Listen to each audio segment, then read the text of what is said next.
Good morning, I'm back again.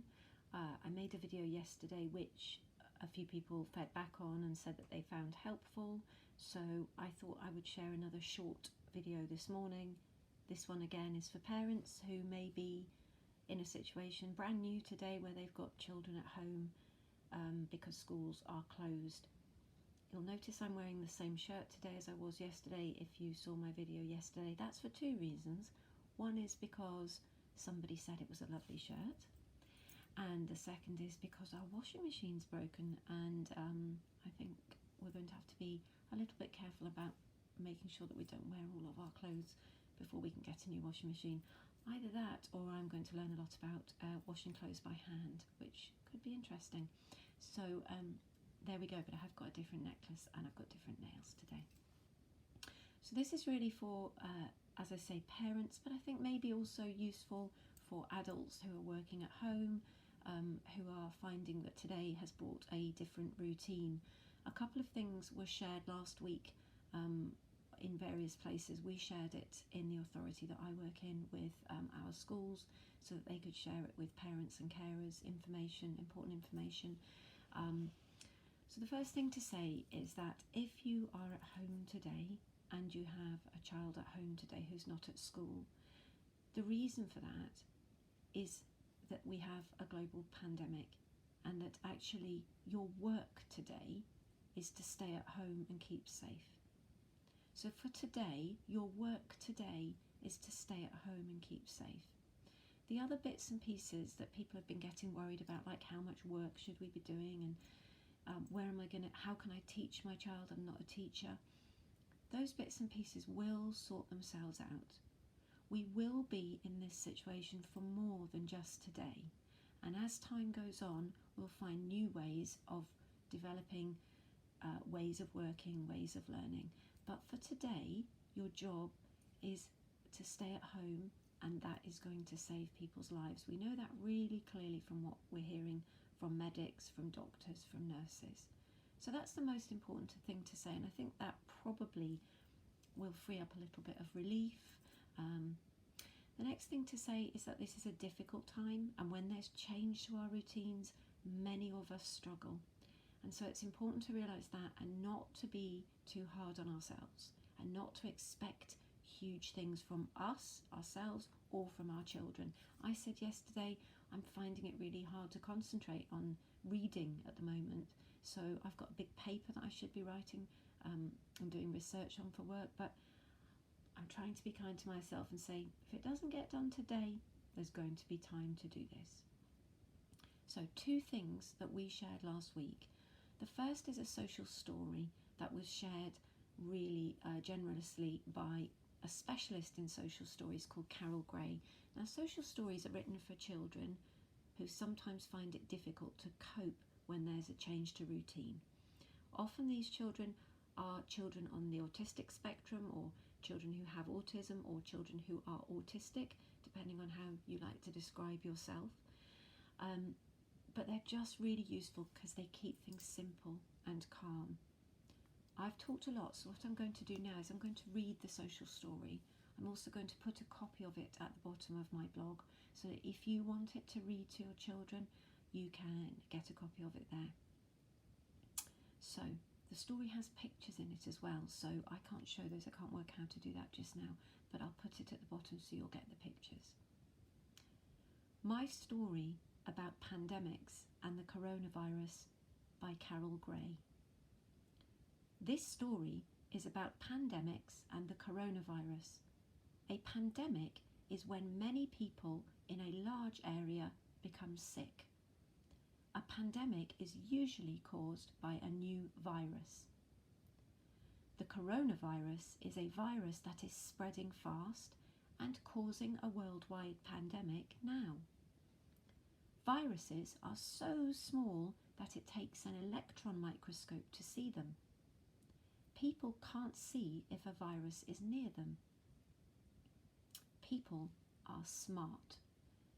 Even though they can't see the coronavirus, they know what to do. They use healthy habits and work together to make it harder for the coronavirus to spread. This helps to keep people healthy during the pandemic.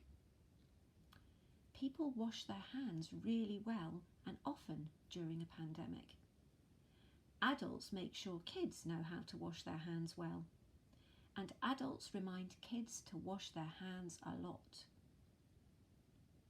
The coronavirus has been travelling fast from one person to another. If many people are close together in the same place, that makes it easier for a virus to spread. More people become sick faster. Sometimes schools close during a pandemic. That way, children are farther apart from one another and it's harder for a virus to spread. A pandemic can cause people to reschedule their vacation plans. This is because vacations are often in fun and crowded places. People try to avoid crowds in a pandemic. They may reschedule their trip. Adults are learning more about the coronavirus every day. They watch the news and look for information. They are watching out for me too. If I have questions, they can help. It's good to know that pandemics don't happen very often. They occur about once every 25 or 30 years, or about 3 times every 100 years. It's also helpful to remember that the coronavirus pandemic will end. Probably not by tomorrow morning, but it will end. So that's a really helpful social story from Carol Gray. The second piece of information that we shared with parents in the community where I work, for parents and carers of children at home who are now homeschooling, if we like to call it that, who are basically taking care of their children at home at the moment, and probably many of them having to juggle this with other work that they've got to do. So this is a piece of advice that was shared by lots of psychologists, educational psychologists in Scotland. Unfortunately, I don't know who the credit for it originally goes to, so if anybody can share that, that would be brilliant, so we can say who made this up, because it's brilliant advice. So, guidance for parents and carers in the event of a school closure due to coronavirus. Your child will be learning from your response to the current situation. Seeing you staying calm and resilient will be crucial to helping them cope with the circumstances. It is very important to maintain structure and routine for your child when the schools are closed. The following 10 tips may help you to maintain your child's health and well-being. 1. Set times for getting up and going to bed for your child. 2. Have regular times for meals. 3.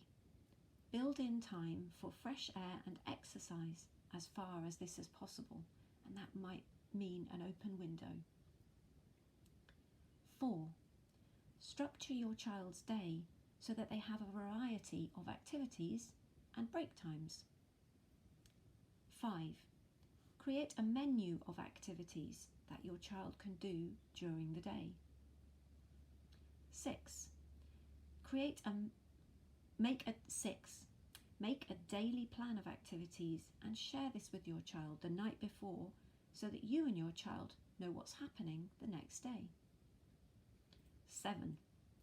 Review the day's activities and talk about what they have done. A sense of accomplishment is important for children and young people, and I'm going to add one here into this section. Remember to say, our work today was to stay home so that we could help save lives, because that might be the biggest accomplishment for the days ahead. 8. If you can, make Monday to Friday different from the weekend by structuring the activities along the same timings as a normal school day. 9. Decide when and for how long your child will have access to electronic devices and for what purpose. 10. Maintain contact with family and friends through technology if you can. Remember, your child will be learning from your response to handling this situation. Seeing you staying calm and resilient will be crucial to helping them cope with the circumstances. So as I said, that advice really helpfully comes from a number of educational psychologists working in Scotland, and whoever made that up in the first place, I think it's very, very helpful. So finally, to finish, try and stay as calm as you can. It's not easy. We're all worried, we're all a bit scared, and that's okay. It's all right to say those things. What we often do to stop ourselves from feeling worried and scared is to keep busy. And so keeping busy with things is okay to do at the moment if it keeps us feeling calmer. One thing that we know often keeps us calm is breathing and keeping ourselves solid and firm on the ground. So remembering to put your feet flat on the ground, remembering to breathe, remembering to just take some time to remember that your most important job today is to stay at home, and your work today is to stay at home and keep yourself and others safe. I hope this has been helpful. It's a bit longer than I'd hoped for. That's 11 minutes of listening. Some of you maybe have zoned off and switched off before now. I'll try and make the next video, if I make one, shorter. Okay, stay safe, take care, bye for now.